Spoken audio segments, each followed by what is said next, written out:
Welcome back to the Gun Collective podcast. My name is Jon Patton. Huge thank you to our TGC Patreon supporters for making tonight's show possible.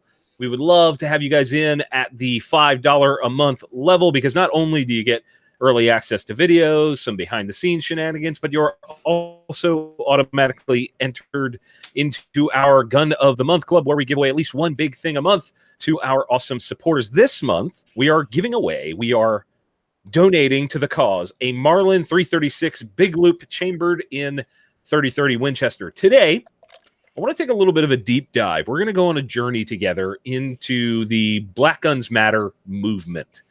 I want to try and understand why guys like me are unable to reach the same kind of people as our guest. I want to try to understand how we can possibly change that and reach folks that live in quote-unquote impoverished areas, or for lack of a better term, they live in the hood. Our guest tonight is the man behind Black Guns Matter. He hails from the city of brotherly love. He is touring the nation, educating people of all types about guns, gun safety, and how to fit that into their lives. He also is rubbing elbows with the likes of congressmen, celebrities, and just big-time players all over the place. You're on TV. You're all over the place. Everybody welcome Maj Toure. Maj, how are you, man? I'm good, man. What's up with y'all? Dude, I am excited to finally get you on the show. It's been a long time, and, it's great to have another Pennsylvania resident joining us. Hey, I appreciate y'all for having me. Let this stuff talk to me. And away we go. Also joining us tonight is my co-host, the man that has the world record for the amount of yalls and woos in a video. Johnny Bragg is here. Y'all, I'm just so happy to be here. Starting off with a big brand new high point. Just took it out of the box. It's right there behind me. Opening with a big whoop whoop. Yeah. So, Johnny, what's going on with you, man? How are you? I'm having a great summer. Really excited about tonight. Got all sorts of stuff going on in the chat room. Last night I tested the new 224 Valkyrie from Palmetto State. So there's a lot going on. Now, everybody in our chat room, appreciate you guys. Y'all post up your questions in there. I'll do my best. Izzy's chasing them. I'm chasing them. Got a lot of stuff to talk about tonight. But first, I got a quick question for Maj. You're having a cigar tonight. What are you smoking? This one is a Laranja. Somebody gave me this. Do people just walk up and give you good stuff to smoke? All the time, and I'm starting to get to a point where some of the shit I can't really... People give me stuff to ingest, and that's how they killed Bob Marley, so I'm going to back off on some of that shit. Yeah, that's probably a good idea. Yeah, generally, like, I have... Now, I got some really cool people that... My guy, Patrick, he does... I don't know what the fuck he does, but he's all... Well, I don't know what the heck he does, but... He's all across the planet, and he sent me like some white Henny and just things. But now that I'm moving in the political sphere, some of that stuff is like against the rules for me to take. Yeah, you have to be really, really careful when it comes to political donations and all that kind of stuff. It's a totally different world than a lot of us are used to. Yeah, but normally I bang with my favorite brand that I'm dealing with right now is My Father cigars. I'm really loving Nicaraguans. The Dominican Republic is scaring me right now, generally. So I kind of like stay away from Dominican joints. But My Father brand is a brand that I really, really have started to like a lot. Actually, one of the people that I smoke with every year at SHOT Show is John Hickok. He likes cigars a lot. And I was at his house like last year. And he's got a lot of good cigars, man. But I don't really buy them by the box. I just buy one. I'll smoke it. I'll take notes on it, see if I like it, kind of like study it. I got like a notebook over there full of like this one that I bought in Delaware was called this. I had it for breakfast. It made me feel this way. So I'm just learning more. You're journaling your cigar experiences. Yeah. Yep. All right. So you absolutely if you make it to NRA annual meeting next year, Brownells does a thing every year. And a lot of times it involves a cigar place, and it's fantastic. So I don't know if you've ever been to it, but you absolutely need to be there. Now, I want to dive into the topic for tonight. I want to try and get the 30-second pitch from you because I want to knock this out of the way and then really talk about things. Yeah. What is Black Guns Matter? Tell me about it. Black Guns Matter, we're a firearms safety and training organization, but we have a high emphasis on conflict resolution and de-escalation. My neighborhood hoods all across America, there's every gun there. We just don't generally talk about them. You know what I'm saying? One, because of the laws. Even people that purchase them lawfully, it's a general hush tone around guns. But you can't go to guns without informing people about the purpose behind them, what the Second Amendment is. These are things that, to, you know, some of y'all listeners, that's like common knowledge at this point. But the hood has been bamboozled into thinking that guns is only for like law enforcement or bad guys. And so we're basic 101. We talking about 4 basic rules: stance, grip. You know, we have a multitude, maybe 50 or 60% of the people that come to our classes have never touched a firearm before in their life. Wow. And so in essence, what we do is we get people on the path, and they're not supposed to stay with us. We supposed to, you know, assembly line them up to like get them to a point where they, you know, going to take classes with Buck Doyle over in New Mexico or Utah or something like that. But we very entry level, very basic. Get your mind right. Why this is important for you, how you de-escalate conflict, and how you turn it into political power. That's what our organization is. I think that's really interesting that you have such a focus on mindset right from the beginning, because, you know, if you look at a lot of the standard entry level classes, that is just left out. Yep. They don't talk mindset. They don't talk about de-escalation, which is huge. You know, you get to the higher level classes, and a lot of guys think it's tactical Timmy stuff all day. And what it ends up being is a guy going, look, I'm going to teach you how to defend yourself, but if you ever get in a situation where you can run, get your ass out of there. And I think that's interesting. It's great that you're starting from that point. You have to, because the homicides and the trauma is where I live. You know what I'm saying? So gun community people, generally, people that are already in it or have been somewhat immersed in it, they already had that mindset. They dad or they uncle or they mom or somebody told them about the game from the beginning. But that there's a general culture around firearms, even in states where the laws is trash, like Texas. The laws is still trash, but there's a good gun culture. You know what I'm saying? Sure. The problem with doing it that way is I knew it from coming in from the gate, I was going to get pushback if I leaned too much on guns. Because, again, the homicides are in urban America. So that's the thing that was actually keeping a lot of other parts of, you know, states. They use the trauma or the illegality from cities, and they create legislation for the rest of the state based on the ignorance and the trauma that happened in whatever hood, whatever big city. So I knew from the beginning, one, I haven't been involved in guns this way in serious study for 5 to 10 years. So I knew I was a beginner. I knew I had stuff way more than, you know, a lot of people in my demographic had. But I knew if I wanted to get this implemented into the schools, like we've taught at public schools, that hadn't been done since like the 60s or something like that. And so I knew that in order to do that, we had to have a massive focus on conflict resolution and de-escalation. Because regardless, I don't give a fuck. I mean, I don't really care who you is, even if you're a law enforcement officer. We all should be looking for the way to de-escalate the situation. A lot of times, dudes don't even know what conflict is. They're calling a thing conflict that's not conflict.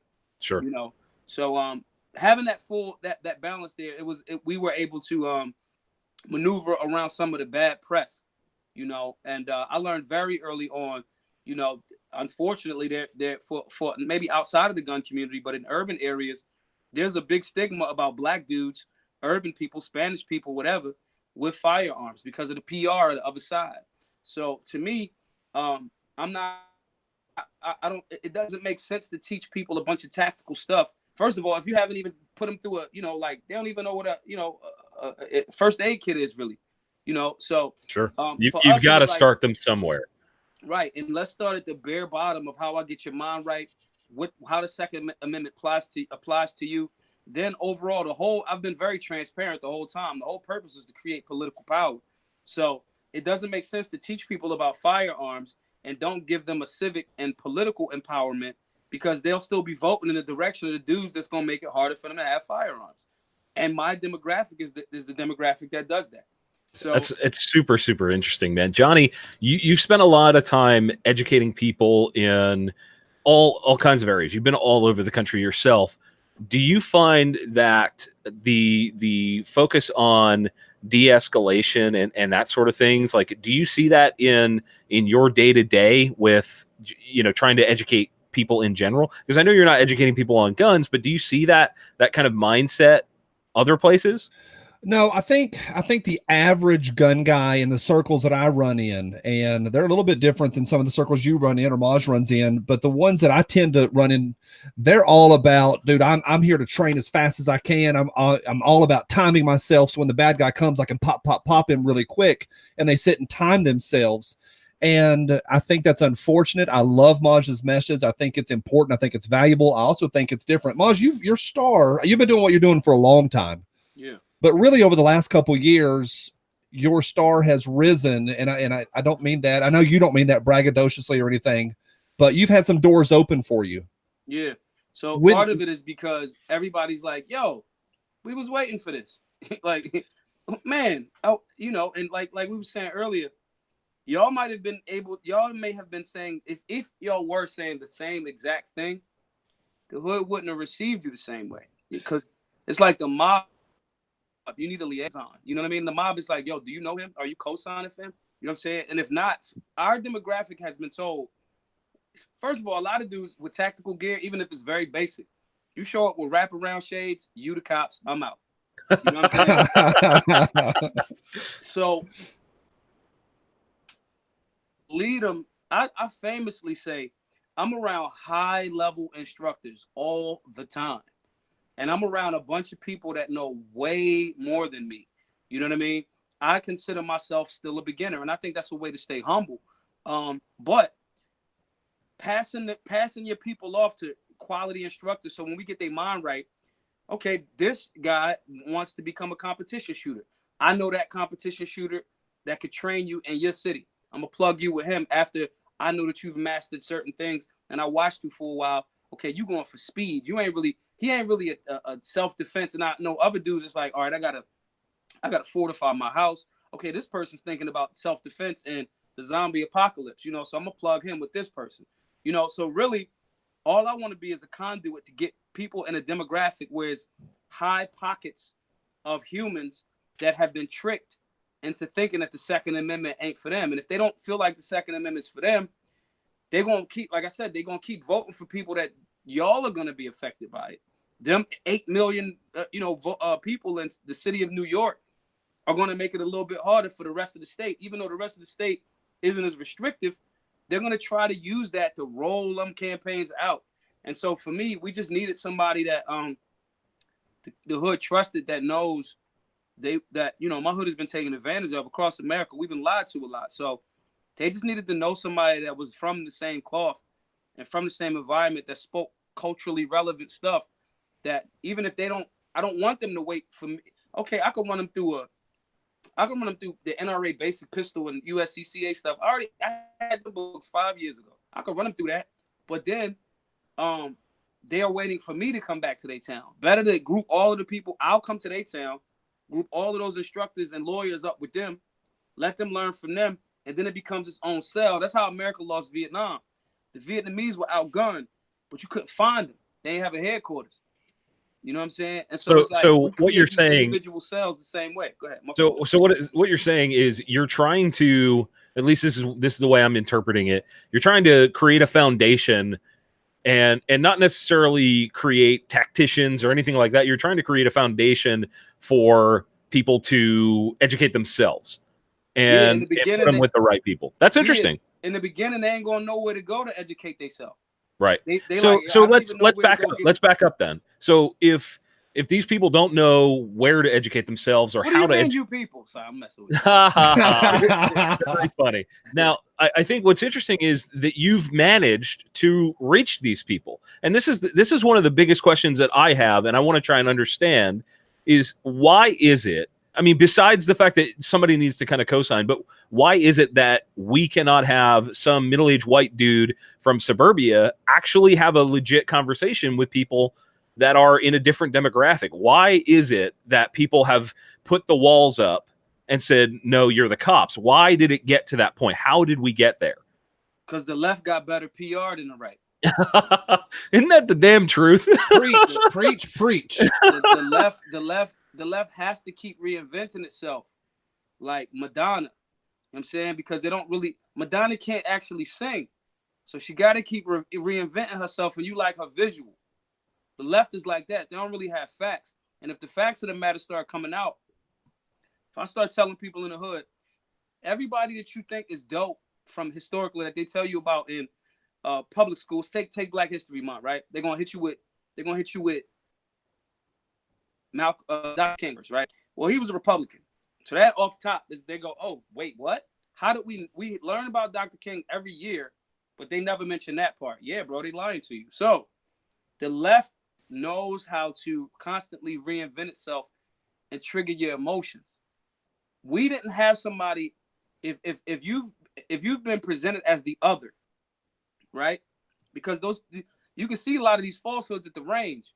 The person in the bay next to me on an indoor range, they don't care about anything other than A, am I safe? B, because you're next to me. B, maybe he got a cool gun that he'll let me shoot. And C, damn, I'm out of ammo. I wonder, if I could bum a little ammo off of him if I ain't get paid that week. You know what I'm saying? That's the gun culture, at least in the range, in that space. But if you've never been in that, you don't really know that them color lines don't operate the same in that room. It's like sports. Sure. You know what I mean? So because they never been in that room and the left been lying to them for so long, they in that matrix. But, in order to unplug somebody, if I like the earth that we on right now is spinning fast, like really fast. But because we don't feel it, even if you told somebody, yo, the earth is moving like really fast, they'll be like, no, it's not. It's so large of a trick. It's so large of a spell that if you don't do any historical reference, if you're just using your phone for like Candy Crush, you don't even get it. So because the left understands that and they keep rewriting history, they've had a monopoly on the minds of urban America for a very long time. I love that statement. That is a great statement. So it's like, all right, it's somebody like me. Me hanging out in Chicago is not, that's fun. So it's like, all right, that's just like North Philly. So explain that to a demographic that trusts you. And when they start checking my file and checking my record, they'll go, oh, no, he's solid. I know somebody in Philly that know him. He used to sell him weed. He used to sell him movies. He used to, all of these different things. My rep already precedes me. My rep as an individual, and then adding on the years of work that we've done is stronger than the conditioning. And some of that conditioning I don't even trigger because I look and am who I am, Sure, And so that's the reason why the liaison is cool, because I put white instructor. So after Philando Castile's verdict happened, we went and did a class right in Minnesota, Minneapolis, St. Paul. And I on purpose had a white instructor. Went right in the middle of when racial tensions was really, really high. Because I wanted them to see how they were still being emotionally moved. When I'm explaining to them, that happened with that jerk officer, ex-officer Yanez. However, what about Philando not knowing the fact, and let me be easy when I say this, because this does not mean that young man should have died at all. I think the officer should be locked under the jail twice. With that being the case, when I tell them like, yo, but did you know that Minnesota is not a duty to notify a state? And they like, well, what does that mean? Oh, well, that means that opens a whole nother can of worms. Right. So having that cultural relevancy and then having that white instructor that's giving them the same game, I break down them barriers and I destroy that matrix. I think what you've done there is really interesting with, just kind of kicking that emotional reaction in the face by putting a white dude in there. Mm-hmm. You're saying, look, this is what they're doing to you. They are operating and controlling your emotional reaction to something that, for all intents and purposes, like you probably didn't know that guy. Like you being emotional about the race of an officer or something like that is an emotional reaction that you've kind of been programmed to have. Right. And I think that's interesting. Now that doesn't justify what he did. Well, we're not even going to talk about justification. Right. Like that is not something I think I'm not even educated on exactly what happened. I know of the case, but I don't think it's not. There's no point in us, arguing what went down, how it went down, etc. Right. No point there. But when you tell that person, I pulled over, not as much now because I don't really speed like that, and I took all of the tents off of all of my cars. The thing is, when you tell somebody from that demographic, because they'll ask me, well, what about Philando? And I'll go, man, if I could have just jumped in his body and let him know what I'm telling y'all now in Minneapolis, St. Paul, which is, He didn't have any duty to notify any off. I don't tell cops about a gun ever, unless I'm in a state that happens to be a duty to notify state. You know what I'm saying? And so that and saying, you're right, you should be passionate about American citizens being killed. I mean, we looking real tyrannical at a certain point, but at the same time, you got to step back from the elephant, evaluate the situation dispassionately to make the decision. And the biggest way to do that is to be informed. And that's how we tie it into the de-escalation. Last year I was at the Libertarian National Party convention in New Orleans, and these dudes were setting me up to rob me. And I seen that coming so far ahead. I got out of there, went to a different bar, had other drinks, went back to the hotel, had more drinks, and I was able to evade that. And so tying all of that in still ties, it all goes back to education. Even training is education and informing yourself. You are editing your dictation, education, and you are in formation. You are in point. You're on point, you know. And so giving them that is how I'm able to maneuver around the defense mechanisms. But at the same time, then I have, you know, maybe a white instructor or a Spanish instructor. If it's a bunch of people that I'm doing classes with, a gang of white people, right? Like if I'm in Portland, it's not going to be too many dudes. It's not going to be too many black dudes, right? So all of the class will be white people, right? Or a lot of them. Then I have a black instructor that's decorated. You know what I'm saying? So they came to see me, and they'll get to chop up with me about culturally relevant things. But I'm really just the spoke in the wheel. You need to learn from somebody in your community that you can support their business too, because they gave their time free initially. Then you can support their business, and here's the list of rangers and lawyers that you need to holler at. That's the way, that unity. The thing is, I just never pretended to be something that I'm not. I never was like, I'm this high level, even though I know a gang of people and a lot of stuff. If that has not been your life for 5 to 10 years, your life, I will be easy with saying you whatever type of dude. If you say, oh, I'm a lawyer, I study law. Well, have you been paying attention to case? I know lawyers. Adam Kraut knows like case law. You know what I'm saying? So I don't know if you know this, but Adam is a good friend of mine. We've worked together for a long time, and it's good that you guys are tight. I know you guys have done some work together, talked plenty of times. Johnny, would you say that this is kind of a kick in the face to the gun industry?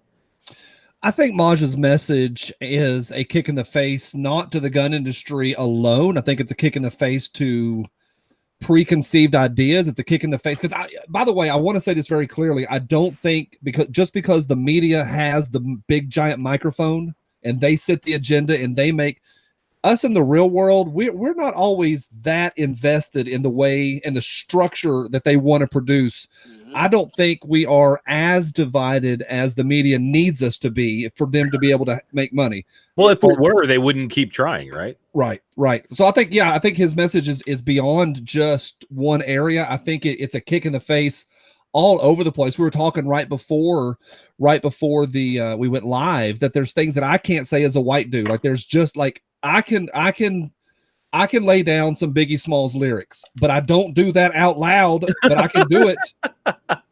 And until you've developed because again, my grandmother used to tell me that you smart, but the devil is ancient. That wisdom, that energy is ancient.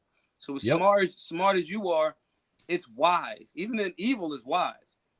So the condition, and even you just like, yo, I like the Biggie song. It's dope. Like I like the song.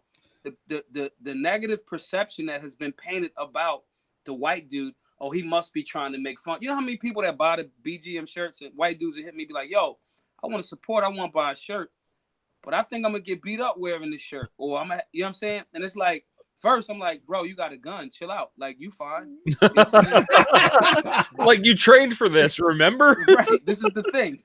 And two, I'll be like, nah, man, it'll actually start a conversation. The reason why they used to say that was because they would think that people would think they're making fun of Black Lives Matter. Mm.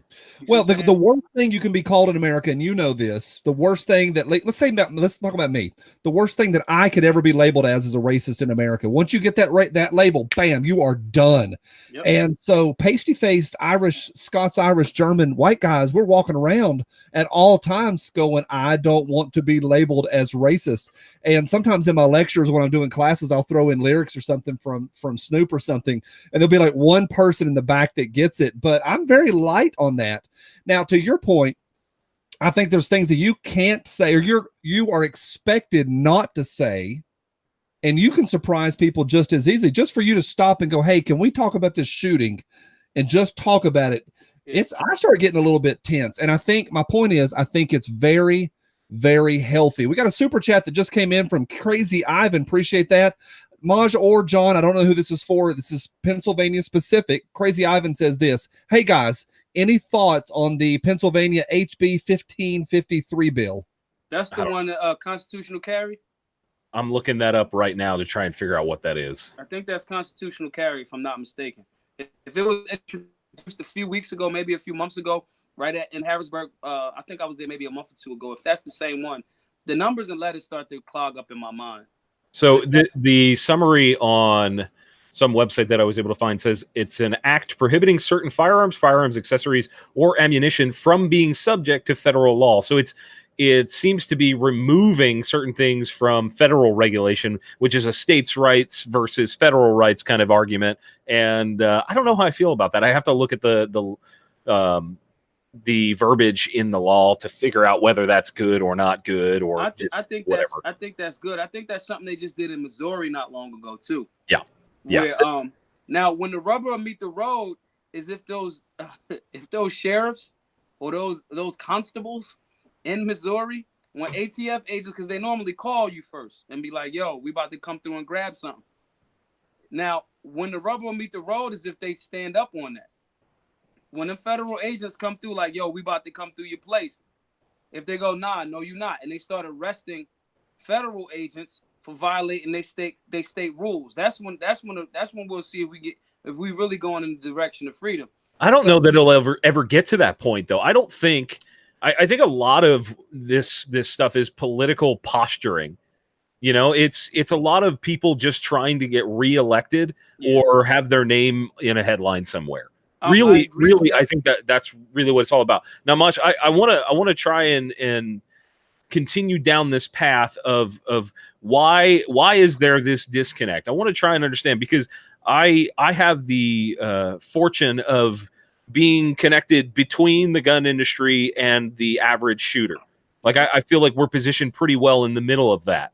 And what I would like to ask you, what I would like to try and understand is how the hell can the gun industry do better at this? Because I feel like it's you and maybe a handful of other guys that are reaching that demographic that we keep talking about. How can the gun industry, manufacturers, etc., even retailers, how can they bridge that gap and support the people and support guys like you and movements like what you're doing to kind of educate people in areas where we haven't tried before? The bigger companies, so like I had the conversation with Marty Daniel about this, right? And the bigger okay, so let's use like the bigger companies or the bigger organizations. They they're like aircraft carriers. They can't get too close to the shore. They'll destroy their whole plant, their whole ship. They got to get, SEAL Team 6 drop 6 dudes off in a little airboat. Get in there, do what they gotta do, get out of there. You gotta recognize that you're going. It's like you gotta spend time or money. Big jets gotta spend money. They can't get in them spaces. They can't spend the same time, because it would be like I would have to like run a course on educating them on culturally relevant stuff. So it's almost like, so my white homies that happen to be in from like North Philly, they get it because it's like Bane. I was born in it, molded by it. Right. You know what I'm saying? And that takes time. Those bigger organizations can do what like Pete Brownell did. Before he left the NRA, when he was still the president of the NRA, I talked to him at one of them fancy dinners And Pete took it $5,000 and donated to our work. Now, that was a risk on several levels. Most of our donations have been from like regular people. Here, $10, $50, whatever, right? Until it's proven, we've raised $190-something thousand and we gave it away. I did it, over the last 2 years. I did what I said I was going to do with the money. In the beginning, a rich guy like a Marty Daniel or Pete Brownell or they don't really know yet. I might just pop up with a Bentley next week. You know what I'm saying? Sure. So, one, you got to find people that already have a connection to the community so they won't burn the community because they're in the community. Two, you got to do something that supports them. So go back to Pete Brownell. Pete Brownell donated $5,000, right? The first time he did it. Then when we ran for 2019, we said we're not doing 50 classes, 50 cities this year. We're going to do 20. So we lowered the amount from $150,000 to $50,000, right? So what happened there was when we did that, he just donated another $1,000 just on his own, just because he felt like it, right? When he donated the first $5,000, people was hitting me up like, yo, I never been camping in my life. I'm going to Brownell's right now and I'm buying some camping stuff or whatever I find on this website because they got behind you. They could say all of this. That was the big issue I had with the NRA. Y'all told me all of this. Y'all wanted to help. Y'all blah, blah, blah, blah, blah. My hood is past lip service. Urban areas are past lip. We've been lied to for so long. When Pete Brownell goes, here go $5,000, Maj. When Marty Daniel goes, here go $5,000, Maj. And I say, hey, yo, I make a big deal about it. Yo, these dudes came in their own pocket. They don't have no contract with me. I don't owe them nothing. They just saw the work that we was doing. And they was like, yo, keep doing that. That's them putting up resources to let our jet boat get in there and do what we got to do because they too big. The NRA is too big. I think that's actually a really, really solid way to explain how that would have to work. And, I think what Pete did is smart because obviously that's a connection between him and your people, your demographic, whoever your audience actually is. And I think that's really smart on his part. But I often wonder why so many of the larger companies are so risk adverse because they're afraid to, take the risk like you're talking about. They're making a bet on you. Yeah. That's basically what they're doing. If they're giving you $5,000, they're saying, look, don't screw me over. You know what I mean? They're trusting you. And I think what's even more interesting is now as you continue along your path in Black Guns Matter and your life and your political endeavors, I've seen on social media, you are invited to places with, I think, senators and congressmen and all that kind of stuff. I think that's even more fascinating is that these people, what was it, Rand Paul and Senator Massey? I forget which, if he's a congressman, whatever. How did that end up taking place? Because you've transcended from an industry and you've gone to a different level of a different kind of class of people. How did you get to be with those folks? Just being myself and just going, no, see, I know. All right. So I used to sell a gang of weed, right? And so, in selling weed, you just meet you meet so many different diverse types of people. So one, I'm like, oh, y'all think y'all different. You don't know that this person is you. Y'all just live in different parts of the city or the state or whatever. And so all of that's scalable. The thing is, most people don't want to be in scary places to do it. Or they don't have the time to be in those places. So how it transition was, my hood loved me. I never violated the trust that I created with my community. Even when I saw movies, if I sell a DVD and somebody see me later and be like, yo, that DVD didn't work, I would give them another movie right there. And they're like, yo, I don't even have a movie on me. I'm like, nah, it's cool. Here. I want the connection and the trust to remain. So because I never forsake my hood, you don't get that trust back. So because I never did that, I could go everywhere completely being myself because my hood loved me. If it all falls down, I have respect in 100 cities. So I can go everywhere completely being myself. And I know who I am. I know that they can't really, they're not from the demographic. So it was like, yo, let's just be honest. I want to help my hood. You got the connect, but you don't got the clientele. It's the same thing. And so it just gave me the ability to be myself and the ability to go, hey, Thomas Massey, you know more about this than me. Tell me about off the grid living, because I would love to do some of that on my roof. You know what I'm saying? So then it would be like, oh, and it would just be a conversation. The thing that a lot of guys in the gun, not so much the girls, the guys in the gun community, everybody want to be like the best at everything. Like they want to be the man. And like, I know everything. Yo, you could be a great 3-gun shooter, but somebody in my hood could get the drop on you because your situational awareness outside of that safe range or that, that setup, you're not paying attention at all. Well, there's a whole nother argument about women versus men and their egos and all that. And you are spot on about dudes that shoot on a flat range all day, every day. And I just want to say something for the record. Jump in, man. For the record, I've never forsaken my hood either. I don't think I have. I'm going to go on record and say that I have not. I think we also have Chester County has never been forsaken. Chester County's never been forsaken. I also said forsaken. Maj said he never forsook. I like the way you talk, Maj. I'm learning new words. You said you were banging with that cigar company. I'm like, yeah, I'm banging with High Point from here on. Yo, yeet cannon, bro. The yeet cannon. I think we had the absolute worst question that's ever come in the chat room ever. Somebody, and it's just ignorance. It's not. It's just they just didn't know. The chat room has now educated this individual, but I died a little on the inside. Somebody, and I won't embarrass them by saying their name, but somebody said, "Why does Maj have a pickle coming out of his pocket?" What? And the chat room, they got him. They got him. Okay, all right. For the listening audience, it's Pickle Rick. It's Pickle Rick. It's Pickle Rick. So one of my favorite TV shows is Rick and Morty. I watch The Office a lot.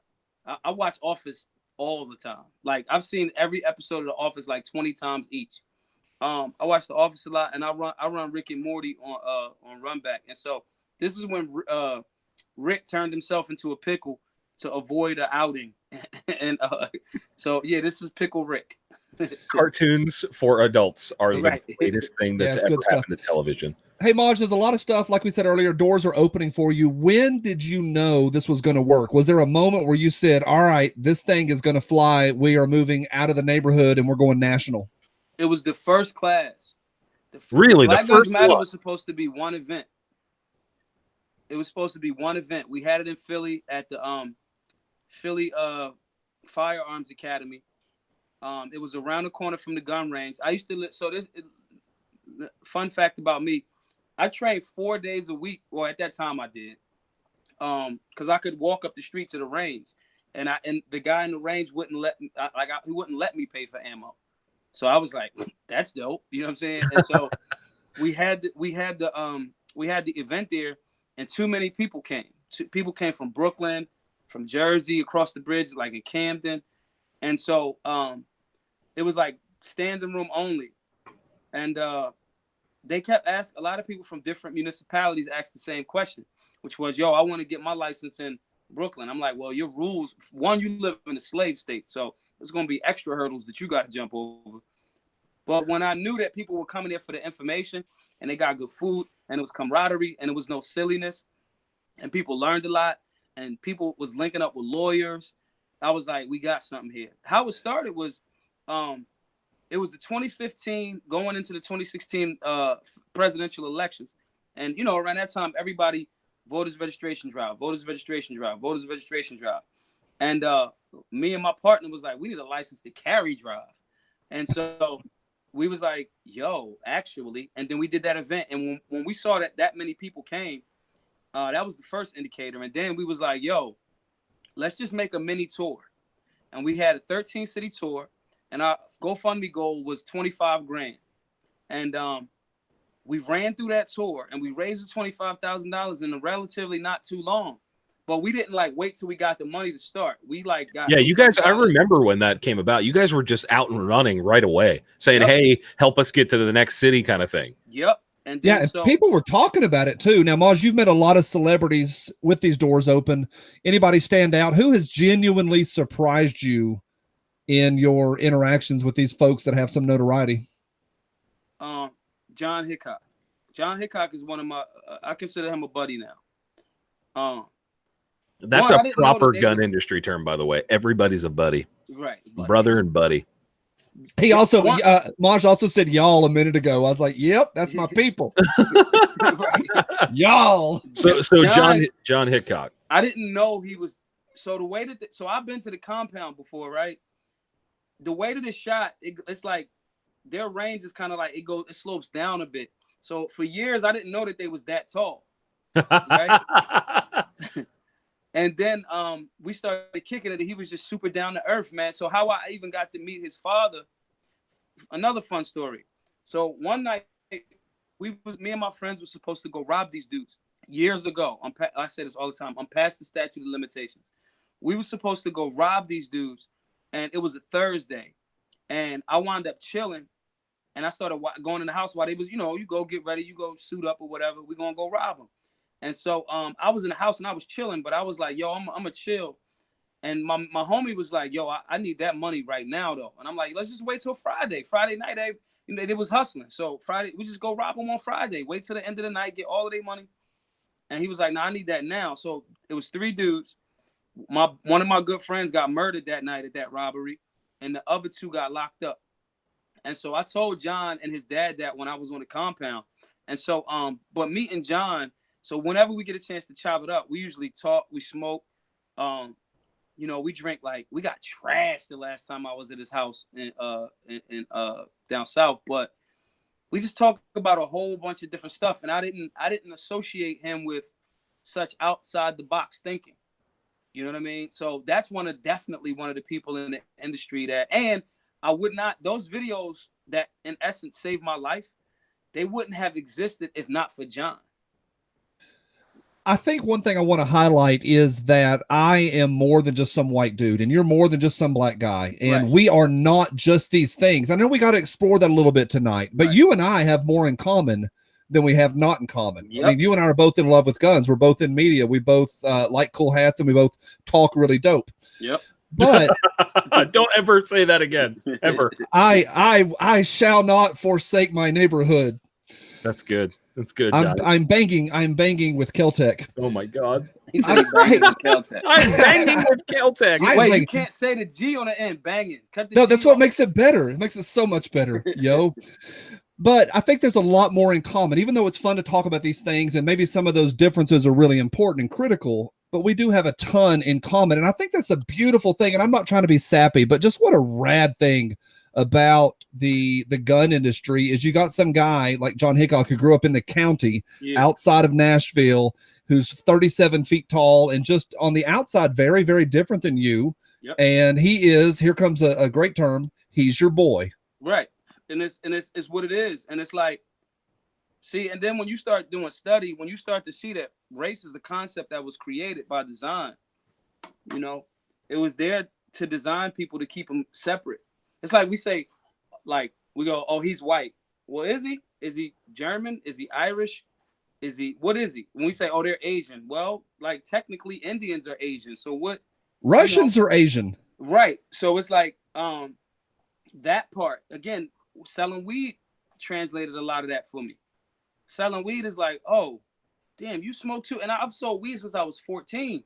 Not anymore, obviously. It just gave me a understanding of the commonalities. I can see the commonalities, and then, oh, you do that this way, that's different. Cool, that's the thing that's different. And let me understand the difference in that culture. That's what the gun community, so when you talk about the kick in the face, the gun community wants everybody to be, or it's easier to sell stuff to people when you know what I'm saying? Like, okay, we did the data, it's like politics. Oh, they're doing the same thing that identity. Yeah. They're trying to put I think Terry Crews said this, don't let people put you in a box. Mm-mm. And I'm telling you, that was one of the most powerful statements in my mind for years, because what we end up doing is allowing not just our audience, but allowing outside forces to define who we are. Yep. And what we do, and that happens in the gun community as well. You get labeled as a guy based on what you carry. Like I carry an HK VP9, so you're an HK guy. You're I'm a gun guy. You're fancy. Yeah. That sort of thing. You get labeled very quickly, and I think what we are struggling to do, because the industry is largely run by old white dudes. I think we're struggling to understand the demographic that came on board in the last 6-7 years. Since Sandy Hook, which was generally like considered a turning point, when that happened in late 2012, we had this swelling, and since then it has been swelling to numbers that we can't even fathom in the gun industry.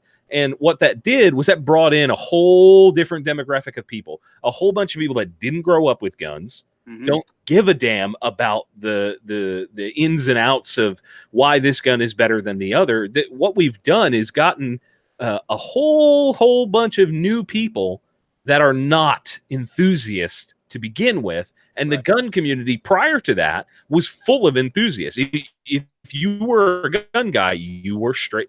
That's all you were. So the gun powers that be are struggling, I think, to understand not just, everybody calls it gun culture 2.0, but that's too easy. I think we are struggling to understand what the new side of freedom actually is in the country, because you bring up a point, you talk about selling weed, and I think that's interesting because I don't know about Johnny's point on this. I am pro decriminalization of weed because I think it's ridiculous.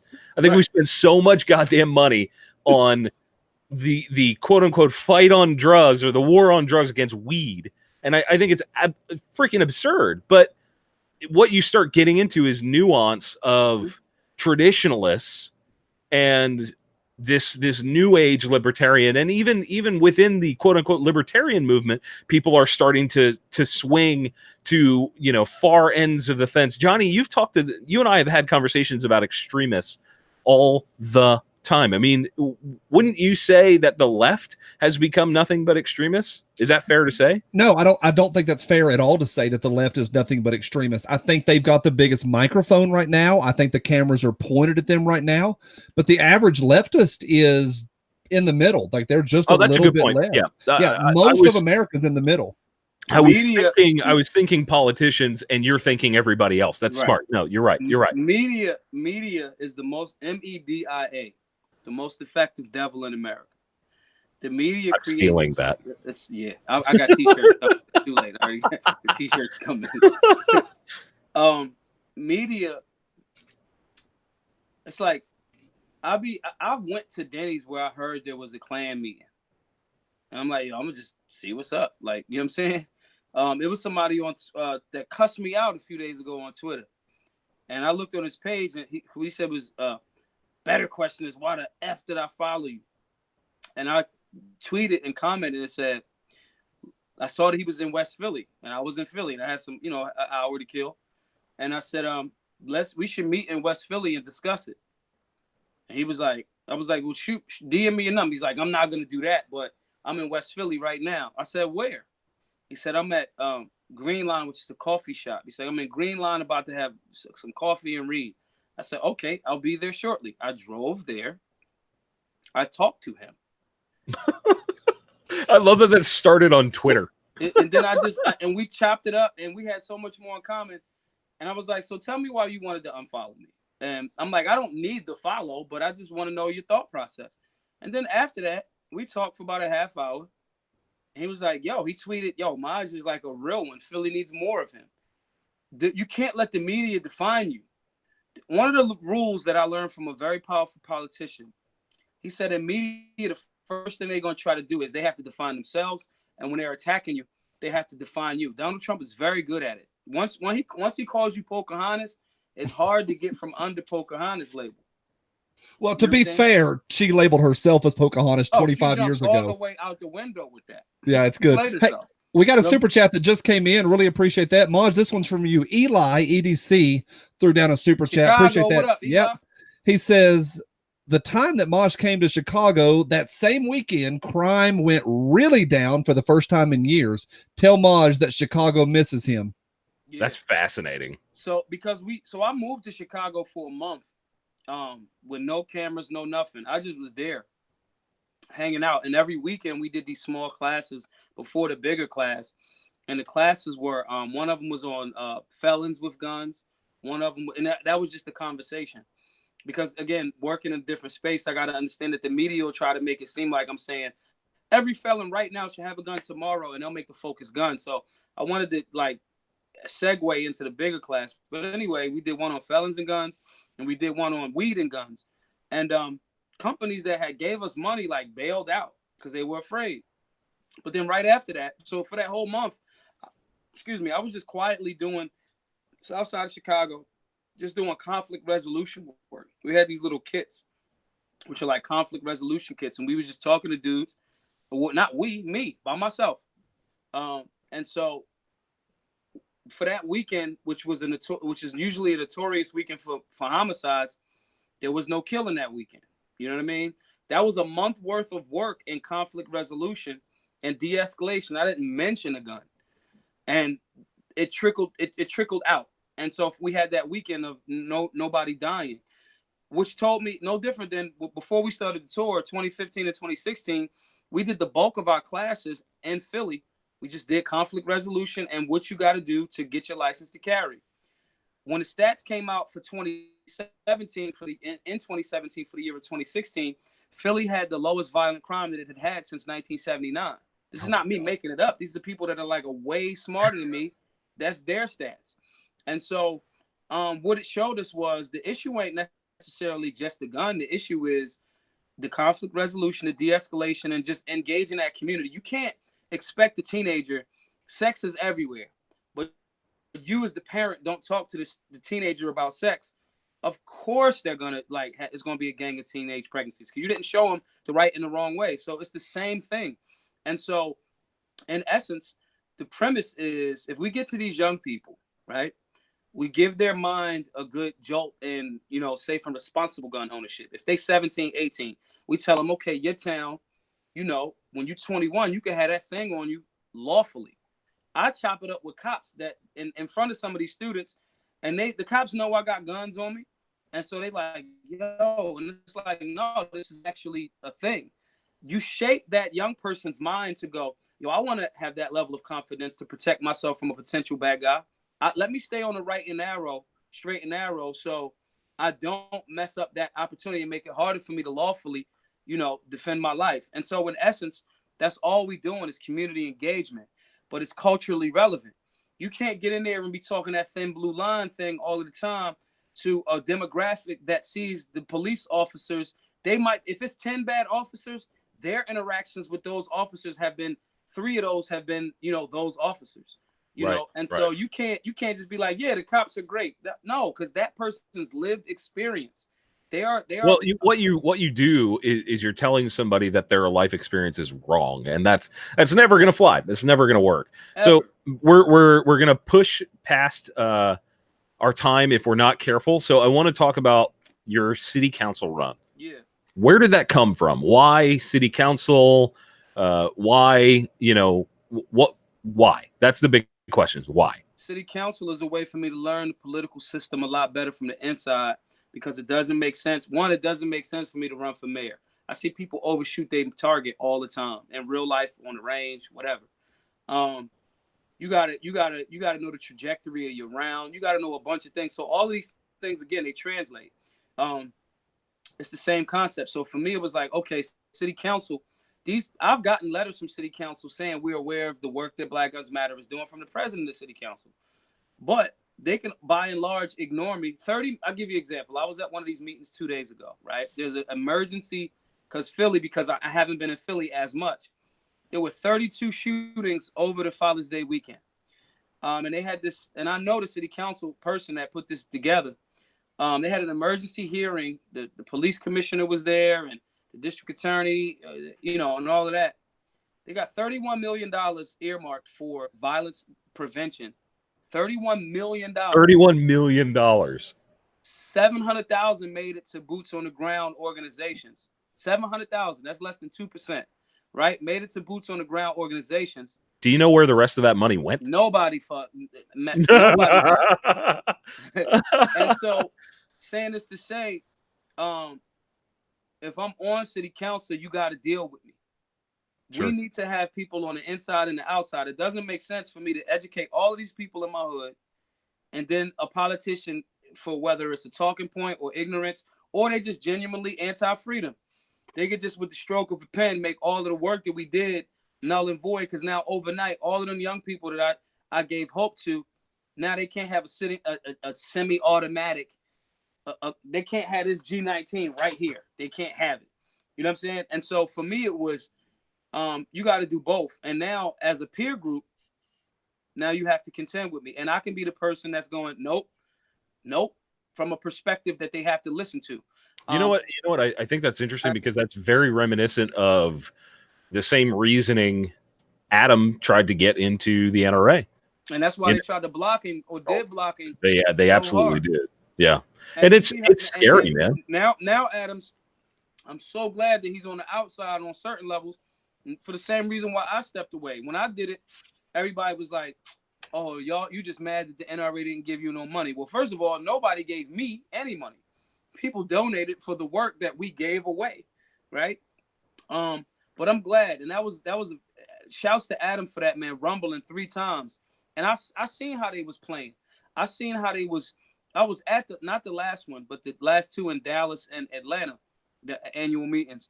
I see how they like sent the wife out to try to like block him on this end. Oh my goodness. I was there with him, literally handing out pamphlets. They every single time brought, and this is physical. People are standing in the hallways trying to get to, they're kind of berating people before Adam could even speak to them, because they do not want, and this is, you know, a whole nother discussion about the NRA, but they do not want people that have freedom in mind. They want people to say, yes, Wayne LaPierre, you can have even more money and buy $40,000 in suits. My man wanted another 15 milli. Dude, he is, that organization is crumbling from within, and it's pretty ridiculous. Johnny, I want to get your final take here. Is there anything that you want to ask Maj about before we bounce out of here? A couple questions. I think, Maj, that this audience tonight, because we're in the gun industry, there's a lot of overlap. You know, it's one big Venn diagram. However, there's probably going to be some people here that are exposed to you and your movement that have never heard about you before, which is, I think, pretty cool. What's the best way for folks to find out about you? Yo, so I'm usually really great on social media. I don't do so well with DMs. People get mad at me, but even after this, what'll happen is everybody will shoot a DM, right? But if you was the first person, your joint go to the bottom, and everybody else is kind of like stacks on top of it. But at me on social media, MajToure. And if you agree with anything that we're talking about tonight, man, this has been a labor of love. All of our classes are free to the participants, because y'all that's listening pay it forward. We got we got like $6,600 left for the whole goal of 2019. Please, man, if y'all want to support that, I try to get phone calls to people that donate over like $500. Somebody donated $1,000 a day. GoFundMe. How can people give? Where at? Yeah, GoFundMe.com/Black Guns Matter.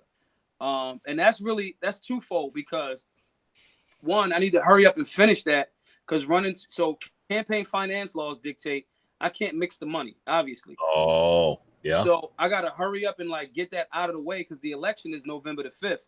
So I'm running 2 fundraising campaigns for city council and for Black Guns Matter at the same time. If I could hurry up and we can get that last $6,600 knocked out, I can already go ahead and start paying for the tickets, the locations, the papers, the blah, blah, blah. So that helps me on several ways. One, because I can take that part off of my brain. And that's GoFundMe.com/Black Guns Matter. I don't care if it's $10, y'all. If you got it, if you think that urban America, I'm telling y'all the reality. The reality is they're going to keep using the ignorance and the foolishness in urban big centers, highly populated areas, to create legislation for the rest of the state. And if you live in Chicago, if you live in Illinois, you know that they're going to use Chicago as the point of reference. Never mind the fact that they're not actually informing the people there. They're going to use that to create legislation for the rest of the state. And that's what they're doing all across the country. I've been around the country 8 times at this point. It's repetitive. So that's one way that they can help tremendously. Then tying it into the political run, I'm up against people that are entrenched. It's an incumbent. I'm fighting for a minority seat. I'm running as a libertarian. Philly is 80% Democrat. Yes, it is. Yes, it is. You know what I'm saying? So if you want to support that too, man, majforphilly.com.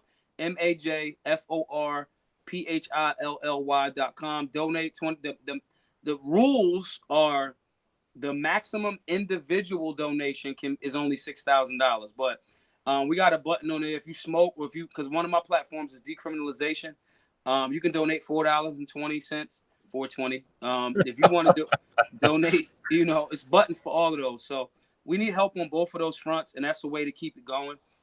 And then when I get in office, this is what my fear is, because it happens so often. I'm afraid that when there's something that I don't know about public service, because I've only I only know of currently 3 politicians on a national level that are principled people that were able to maintain who they were once they got into politics and got in office. So by having the support from people that I don't have to take a deal or I don't have to do this because they offered me a bag of money, I would rather just work for y'all, like the people. You know what I'm saying? Because then I can fend off a little bit of the interest if it's not in alignment with our foundational principles of whether it's our state constitution or whatever. So yeah, that's how you can do that there. Majforphilly.com, and you can donate whatever you want there. But the biggest thing right now, y'all, because it would take so much of a load off of my mind, is to knock out that $6,500, and then I can start buying them classes. I want to do one in Alaska. I'm trying to get to one in Cali so I can have Mike from Knockout Lights to be the instructor over at that joint. You know what I'm saying? And so that's the biggest way. It just so happens to be the case that we have a pretty sizable audience in California. So hopefully people in California are listening and want to support what you're doing. I absolutely want to see you get into the city council in Philadelphia, because that city is falling the F apart. Oh my goodness. The whole city's falling apart. Anyway, I unfortunately have to tell everybody that it's the time of the night where we have to wrap up. I want to make sure that we have an opportunity. You guys heard him talking about finding him on social media. Johnny, is there anything you want to cap this off with? Any one last thing? I think, like we said earlier, I don't want to just limit Maj to one thing. I think his message is important. I think we need to support him. I think he is just a light to that may be able to shine in some areas that I would never get to talk to. Like, he is going to have the opportunity to talk to people that I will never get to talk to, and I could get to reach a couple people, cornbread guys he'll never get to talk to. So it's valuable, it's important. Maj, we love you. Thanks for coming on. Yeah, thank you. I appreciate y'all for having me. Thank you so much, man. I can't wait to try and do some more stuff together. I'd love to try and collaborate with you in any kind of way. And unfortunately, guys, that is the end of tonight's show. I appreciate you all watching. Be sure to check us out on patreon.com/theguncollective. If you get in at $5 or more, you're into the Gun of the Month Club. And as always, we love you. Thank you all for watching. We'll see you soon. Laser beams.